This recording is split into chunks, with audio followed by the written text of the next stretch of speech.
What up, Fight World? It's your boy Ego, and I'm back with some more boxing. Just watched episode 1, Showtime All Access, Canelo-Lara, and I thoroughly enjoyed myself. Excellent episode. Some people want to complain about HBO's 24/7 versus All Access on Showtime, and guess what? For me, I don't give a shit. I'm a boxing fan through and throughout. I just like getting the opportunity to see pre-fight build-up, extra interviews, documentary style footage of fights that I really want to see. So it doesn't hurt that I really want to see this fight. 50-50 fight, great fight. And I'm even more excited for this fight. Enjoyed myself with this episode. Want to break it down, kind of give you guys some highlights of it if you haven't seen it. So Canelo, they start off kind of with the Canelo Angulo post-fight, the conference where Canelo was supposed to be enjoying his victory over Angulo, and he was upstaged by Canelo-Lara, who hopped up on stage and basically asked Canelo, when are we going to give the fans what they want? And that's a fight between the two of us. And then Canelo's like, do you guys want to see it? And I made my video initially after that event, and I said props to Canelo-Lara for standing up for what he believes in and really trying to push for a fight that he wants. He'd been calling out Canelo for years and not getting the fight, so he took it to the next level. And I gave him props for that. Some of you guys left comments like, oh, Canelo-Lara is so stupid. He just hopped up on stage. My boy Nello made him look so stupid. He looked foolish the way Nello just played him off. And I was telling y'all it was a good look. And turns out I was right, because he baited Canelo into this fight. And they even talk about it on this episode.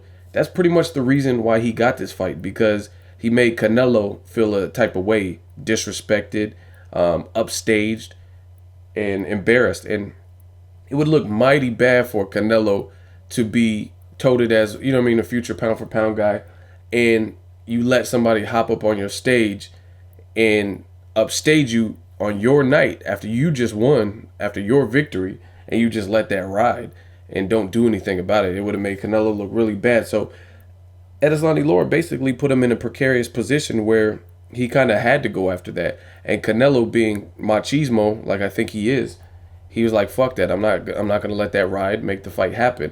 Now, the only thing I dislike about this in this video, in the All Access or whatnot, was something I already knew existed, but they basically proved it and admitted to it, which pissed me off.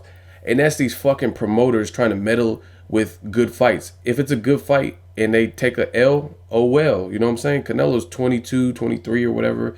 He's young. He could bounce back from a loss. It doesn't mean he can. And as fight fans, we got to stop getting in the habit of writing everybody off who takes a loss. You know what I mean? It could be like Ruslan fought a semi-competitive fight with Chris Algieri. We know he had the power advantage over Chris Algieri. And people automatically write off Ruslan like no other good fights can be made with him. I mean, the motherfucker might not be able to beat a technical boxer, but he can still bang and, you know what I mean, make good fights with other people. So I think we have to get out of that habit and that notion. And that's what these promoters are kind of planning for. You know what I mean? Oscar De La Hoya and Golden Boy basically admitted that they didn't want this fight. We didn't like this fight for Canelo. And if it wasn't for Canelo insisting and kind of taking his career into his hands, he probably wouldn't have got the fight, and us as fight fans wouldn't have got this fight. So it basically shows you these promoters are straight cherry picking. Now, I gave Canelo a lot of flack early on in his career. I'm like, when is he going to fight somebody? If he's that good, when is he going to fight someone in prime, not like a 40-year-old Baldomir or Mosley, not an undersized guy, Rhodes or Josecito Lopez. I just wanted to see if he was the goods, and those weren't good barometers for me. So now I'm starting to second guess whether it was his handlers and Golden Boy and shit that weren't putting him in the Austin Trout fights earlier or bigger fights at the time, because it looks like Canelo just wants to scrap. So props to Canelo for making the fight. Even though he had to be baited by Canelo-Lara, he still did it. And he made it perfectly clear that, like Mayweather and like Pacquiao, he is in a position where he's in the driver's seat and he could select his opponents. And he says he's looking for the most dangerous opponents. So props to him for making that, because you got other guys like Danny Garcia who's fighting Rod Scapula, whatever, Scott Bakula, whatever the fuck the dude is, Salka, Saliva. And that's a bullshit fight and a horrible card to begin with. At least Canelo has taken risks, at least since Austin Trout. Austin Trout, southpaw, crafty fighter, undefeated at the time when he fought Canelo, and Canelo said, "Sign me up for that." He fought Mayweather, pound for pound number one dude, lost convincingly. Then he came back against one of the division's most powerful punchers, against Angulo, who gave Edeslani-Lara trouble. He took that fight on off of a loss. And then now he's fighting Edeslani-Lara. So you can't really argue with Canelo. He is looking for dangerous opponents because his last four are dangerous.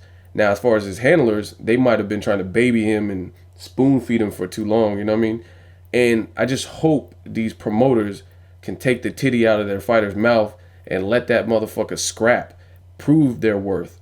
Stop hyping them up and then not giving them opportunities, or giving the fans the opportunities to see them showcased and see what they're really made of. Anyway, I thoroughly enjoyed it. Canelo looked like he had a fat ass crib, by the way, also. So props to him for being in his early 20s and doing well for himself, building his empire. And every time I see an All Access with Canelo, him and the Reynosos, Chepo and them, the motherfuckers can cook. They be cooking some shit that looks hella good. I'm about to eat this pizza when I'm done with this video. As far as Edeslani-Lara, it was good to see some more insight about Edeslani-Lara. I see YouTube videos with them and interviews and stuff like that, but they're more fight related only. So I didn't really know half of the things that I learned about Edeslani-Lara. I didn't know he had 4 kids. I got to know more about the Cuban experience. I knew a little bit about it, or I knew some about it, but not his personal accounts of what happened.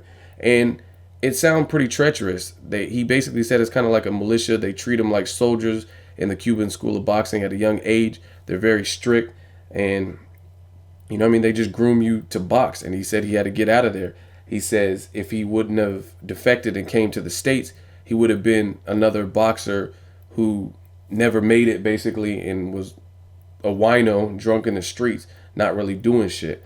So it's good that he came. That's why they call him the American Dream. He defected. He also talked about him and Rigondeaux. They made an attempt to defect and come to the States. At one point, it was unsuccessful, and he basically got outcasted. He got trapped in Cuba, outcasted, and he was banned from boxing gyms. They said, you can't do shit. You know what I mean? You try to leave or whatever, you can't box at any gym. You know what I mean? You're not eligible to.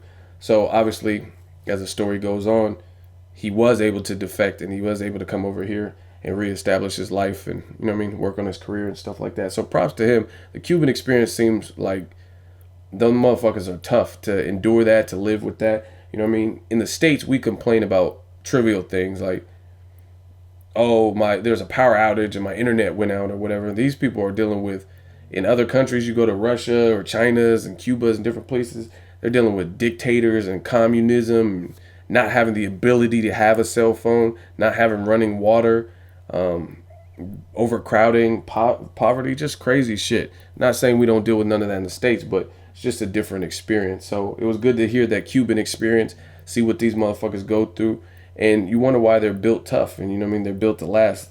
With the great Cuban boxers we've seen, it's because they have to go through a lot to even get to this fucking point. It was good to see that. He says nowadays he lives in Houston. He's trained by Ronnie Shields, and he likes that quiet life. He says it's best for him and his family. One thing I will say after watching this, Edeslani-Lara is supremely confident in his ability, which is going to make this fight a good one, because we know he's the more technical of the fighters, and he really believes in himself, and he's been calling for this. So we're going to see if he barked up the wrong tree or if he knew what the fuck he was doing and called him out for the appropriate reason, because he is better than him. It's a good fight, man, and I'm looking forward to it.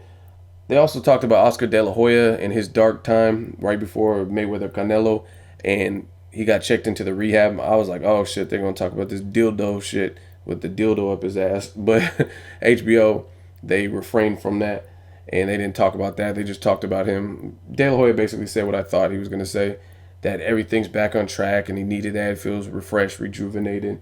And De La Hoya was checking Canelo out in training. And Canelo says he has a lot of southpaws, a lot of guys that are mimicking the Edeslani-Lara style.